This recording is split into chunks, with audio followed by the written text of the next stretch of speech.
steel cage action kicking off here, guys. And there are few things more unforgiving than the cold steel of a cage match. The monster among men doesn't ask for permission nor ask for forgiveness. He simply destroys whatever lays in his path. Braun Strowman is a Leviathan, Saxton, and sports entertainment has never experienced brute force like this from one human being.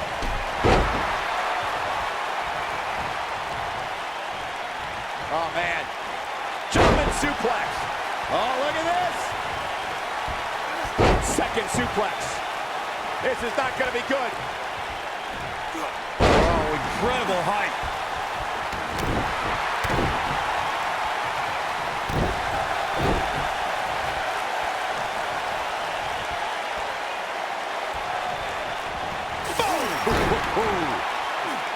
Braun Strowman faltering some. Not like in there with slouch, guys. I wouldn't call medics just yet, Cole. He still appears to be in pretty good... Going for the cover.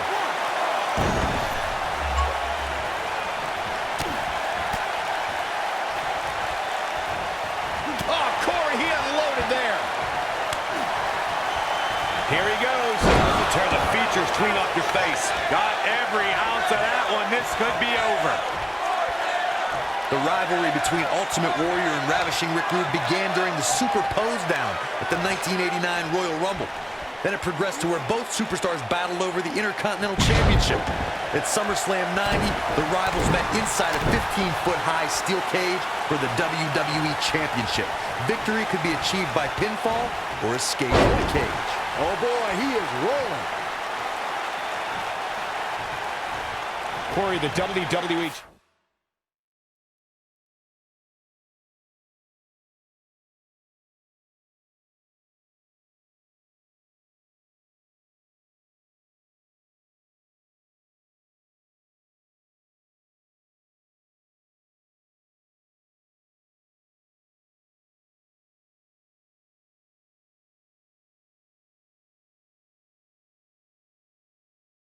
Championship match between the Ultimate Warrior and Ravishing Rick Rude was the second half of the double main event at 1990 SummerSlam.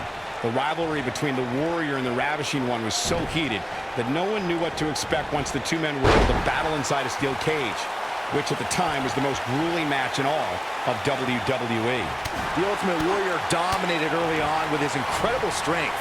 Rick Rude turned the tables and used the steel surroundings to his advantage. The cover.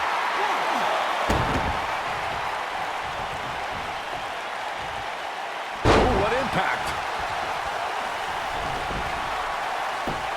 And the pin! Nice. And he got a near fall out of it. Wow, I thought this was over.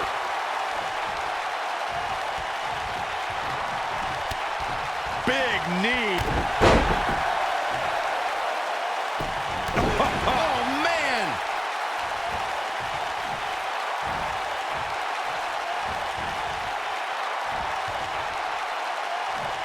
You gotta believe this one's over.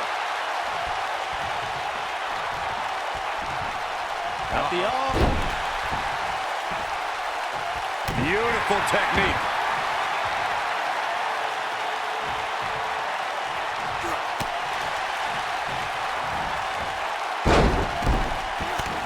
The steel cage is a massive enclosure that stands 15 feet in height. For almost 35 years, a select group of high flyers have taken their aerial assaults to greater heights. And when I say that, I mean superstars climb to the top of the steel cage, the real high-rent district, and dive off onto their opponent. And that all started with one man in October of 1983, Jimmy Superfly Snuka. To your point earlier, Byron, we've definitely seen some unbelievable attacks be launched from the top of the steel cage. And you mentioned the most iconic, the steel cage match for the Intercontinental Championship. It saw Jimmy Superfly Snuka clash against bitter rival, the magnificent Morocco. There's no denying that Superfly set the bar. You look over the years to people like Jeff and Matt Hardy, Eddie Guerrero, Kurt Angle, and Chris Jericho. They continued to push the envelope and executed unbelievable attacks from the top of the cage. And watch Rikishi take flight off the top of the steel cage. Wow. Before 2017's Extreme Rules, there were just 3 previous tag team matches where championship gold was decided inside a steel cage in the history of WWE special events. The Hardy Boys were in 2 of those matches. At Extreme Rules, in order to win the match, both members of a team had to exit the cage and have both feet on the floor. The Hardys used their famous continuity to gain the early advantage until Cesaro and Sheamus utilized their devastating power to slow the pace of the match down. Both teams battled atop the steel cage, but in the end, Sheamus and Cesaro won the race to the arena floor to become new Raw Tag Team Champions. The singles match has come to an end. Wow. Byron, before 2017's Extreme Rules, there were just 3 previous tag team matches where championship gold was decided inside a steel cage in the history of WWE special events. The Hardy Boys were in 2 of those matches. At Extreme Rules, in order to win the match, both members of a team had to exit the cage and have both feet on the floor. The Hardys used their famous continuity to gain the early advantage until Cesaro and Sheamus utilized their devastating power to slow the pace of the match down.